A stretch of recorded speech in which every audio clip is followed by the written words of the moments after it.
بسم الله الرحمن الرحيم الحمد لله رب العالمين وأصلي وأسلم على نبينا ورسولنا وحبيبنا محمد صلوات الله وسلامه عليه أما بعد الحمد لله ወንድሞቼና እህቶቼ ታላቆቼ ታናሾቼም የሆናችሁ ኢንሻአላህ እንደው እስኪ ከነቢዩ ሰለላሁ ዐለይሂ ወሰለም ሱሐባዎች እንደዚሁም ደግሞ ከሰለፎችም ከሆኑም ከታቢዮችም ከሆኑም እንዲሁም ደግሞ ከዛም ደግሞ በየጊዜያቶች ደግሞ የነበሩ የሙስሊም መሪዎችን አሚር የነበሩ ሙስሊም መሪዎች የነበሩትን እስኪ እንደው አለፍ አለፍ እያልን አንዳንዴ ስለነሱ ብንተዋወስ ኢንሻአላህ ኸይር ይመስለኛል እና ከዛ ውስጥም እስኪ ዛሬ እንደው ሰይድና ዑመር ረዲየላሁ ዐንሁ አላህ ይወድላቸውና ስለሳቸው እንደው ብንነጋገር ሰይድና ዑመር አላህን ፈሪ አዲል ፍትሃዊ የነበሩ ጀግና የነበሩ ዛሂድ የነበሩ ዱንያን የሚቆጣጠራት እንጂ ዱንያን ማትቆጣጠራቸው የነበሩ ለሰዎችም ህይወታቸውን በሙሉ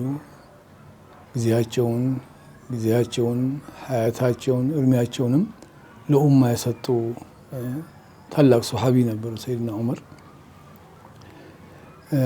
ከሳቸው ብዙ ትምህርት የምንወስደው ነገር አለን እና ሰይድና ዑመር እንዲሁ ህዝቦችን በሚያስተዳድሩበት ጊዜ ላይ በሚመሩበት ጊዜ ላይ እንዲሁ በአንድ ቦታ ላይ ተቀምጠው በአንድ ቦታ ላይ ሆነው ሳይሆን ከሀገር ወደ ሀገር ከመንደር ወደ መንደር ከቤት ወደ ቤት እየተዘዋወሩ የሙስሊሞችን ችግራቸውን ውሏቸውን ችግራቸውን የሚመለከቱ የነበሩ ሱሐቢይ ናቸው።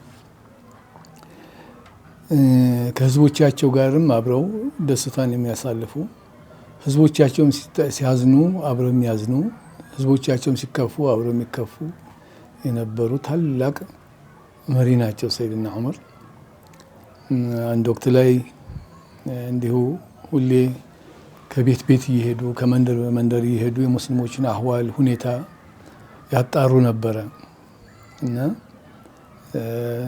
እንዳሁን ጊዜ ላይ አንድ ቢሮ ላይ አንድ ቦታ ላይ ተቀምጦ የሙስሊሞችን ጉዳይ የሙስሊሞችን ሀጃ ወደ እነሱ መምጣት ሳይሆን እነሱ ነበሩ ወደ እነሱ የሚሄዱላቸው የነበሩና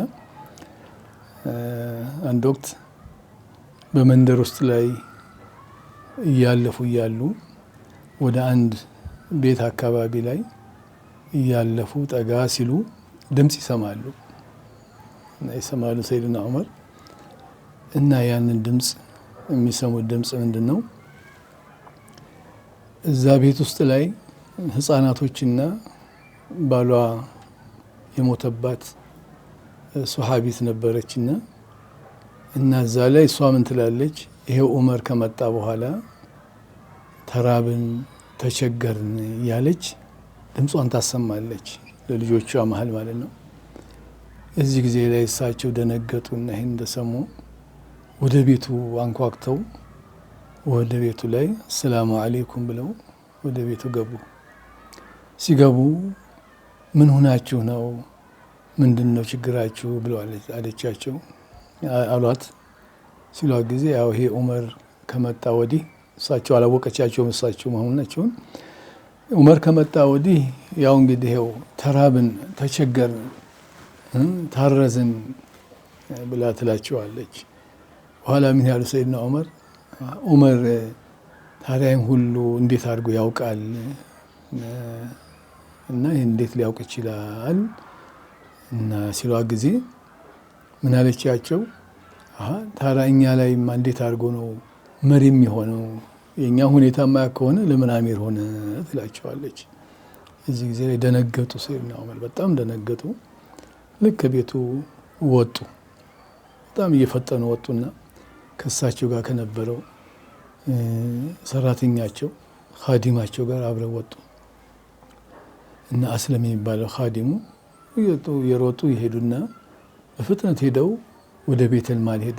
ወደ ግምጃ ቤቱ እዛ ግምጃ ቤት ይሄዱና ዱቄቱን ያዘጋጁና ዱቄቱንና ዘይቱን ያዘጋጁና ለኻዲማቸው ለአስለም አሸክመኝ አሉት። አሸክመኝ ሲላቸው ጊዜ እንዴት የአሚረ ሙእሚኒን እኛ እንሸከማለን እንጂ አንተማ መሸከም የለብዎትም ይላቸዋል። ያቸው አይ እናንተ እኮ ነገ የውመል ቂያማ እኔ ወንጀል እኮ አትሸከምልኝም፣ ስለዚህ አሸክመኝ ይሉና ያንን ዱቄት ተሸክመው ዘይቱንም ከላይ ተሸክመው ወደዛ ሴትዮ ቤት ላይ እየፈጠኑ ሄዱ። በፍጥነት ሄዱና እዛ ቤት ላይ ገቡ። ከገቡ በኋላ ወደ ምጣዱ ወደ ምድጃው ሄደው እዛ ምድጃ ላይ እሳት ማቀጣጠል ያዙ። ያቀጣጠሉ እና አቀጣጥለው እሳታቸው ሲያቀጣጥሉ ጊዜ አቀጣጥለው እዛ ላይ ቂጣ ይጋግራሉ። ቂጣ ራሳቸው ጋገሩ። ቂጣውን ከጋገሩ በኋላ ለልጆቹ ያንን ቂጣ አበሉ እና በሏቸው። ለቤተሰቡ እዛ አበሉና ከዛ ይሄን ብቻ አልበቃም። መጨረሻም ካበሏቸውና ልጆቹ ከጠገቡ በኋላ ልጆቹን እንደገና ተካሻቸው ላይ አድርገው ሽኮኮ እያሉ ያጫውቷቸው ጀመረ። ልጆቹም አብረው ከነሱ ጋር ይስቁ ጀመር፣ ይባረቁ ጀመር። በኋላ ኻዲማቸው ያ አሚረ ሙእሚኒን ኧረ እንደው በቃ ልክ እንደ እንትን ሆናችሁ አላቸው። እንደ ልጅ ሆናችሁ ልጅ ሆንክሳ አላቸውና ሲላቸው ምን አሉት? ሰማህ ወይ አሉት ለኻዲማቸው። ሰማህ እኒህ ልጆች እያለቀሱና እያዘኑ ነበረ።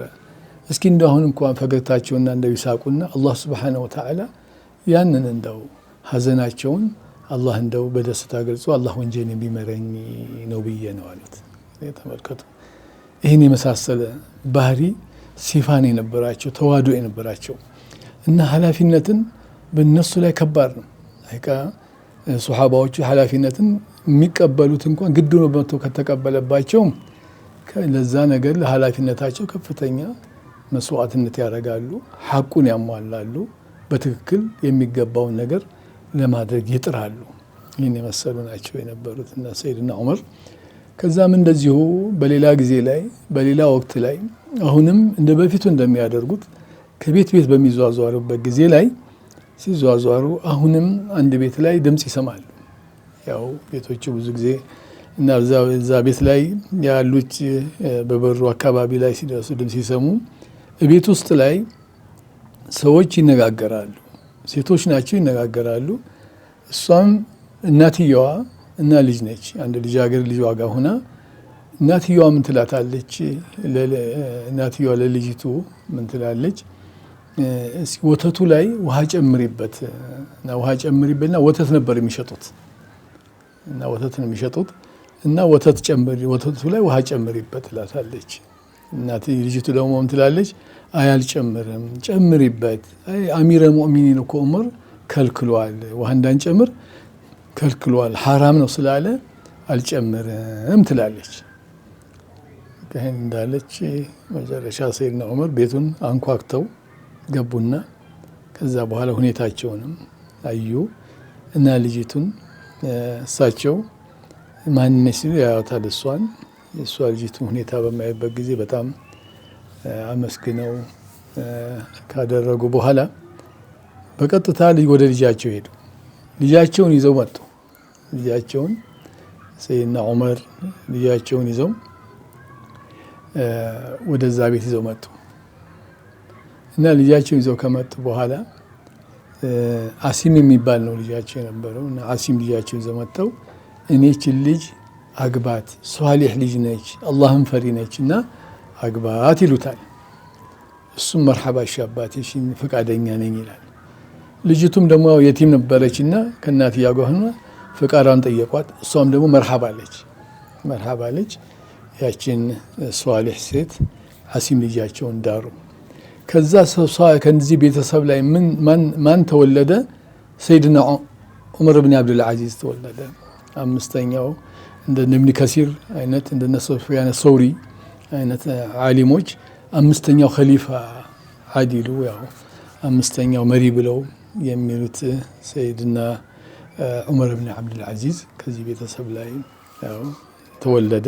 እሱ ደግሞ ያው ሰፋ ያለ ታሪክና ሰፋ ያለ በጎ ጠንካራ መሪ አላህን ፈሪ የሆነ ነው እና ይህን የመሰለ ነው እንግዲህ የነበሩት እነ ሰይድና ዑመር ቤት ለቤት እየሄዱ ነው የሚከታተሉት። ስለዚህ እኛም አሁን ባለንበት ኃላፊነት ላይ በእኛ ላይ ሙስሊሞች በሚጥሉብን ኃላፊነት ላይ በማንኛውም በመስጊድ ኃላፊነት ይሁን እንደዚሁም ደግሞ በሀገር ኃላፊነትም ይሁንም በመንደር ኃላፊነት ይሁንም እንደዚሁም በማንኛውም በሙስሊም ተቋም በሚኖረን ኃላፊነት ላይ እና በትክክል ፍትሃዊ ሆነን ኃላፊነትን መወጣት ይኖርብናል። ዙህድናቸውም ይሄን ይመስላል፣ ፍትሃዊነታቸውም ይሄን ይመስላል። ቸርነታቸውም ሰፊ የሆነ ቸርነታቸው ከራሳቸው ይበልጥ ራሳቸውን ሳይጠግቡ ሌሎችን የሚያጠግቡ ራሳቸው ጠምቷቸው ሌሎችን የሚያጠጡ የሆኑ ናቸው ሶሓባዎች። ሰይድና ዑመር እንግዲህ ከነሱ መካከል አንዱ ነው። አላህ ኢንሻአላህ እነዚህ የምናገረው ምንድን ነው ይሄን ብንችል እንድንሰራበት ነው። ባንችል እንኳን እነዚህን ያመሳሰሉት ሶሓባዎችን እያስታወስን ስራችንን ከነሱ ላይ ሚዛን ላይ ማየት አለመስራታችን ደግሞ እንዲጸጽተን እንዲገባን ማድረግ ይኖርብናል። ብንችል ግን ኢንሻአላህ መቻልም ይኖርብናል ከአላህ ጋር። በዛ እንኳን ደረጃ ባንደርስም ግን ያው ኃላፊነትን መወጣት ይኖርብናል ኢንሻአላህ። ጀዛኩሙላሁ ኸይረን ጀዛ። አላህ ኢንሻአላህ የምንሰራበት አላህ አድርገን። ባጭሩ ብዙ ነው፣ ሰፊ ነው የሰይድና ዑመር ታሪክ፣ ረጅም ነው የሰይድና ዑመር ታሪክ።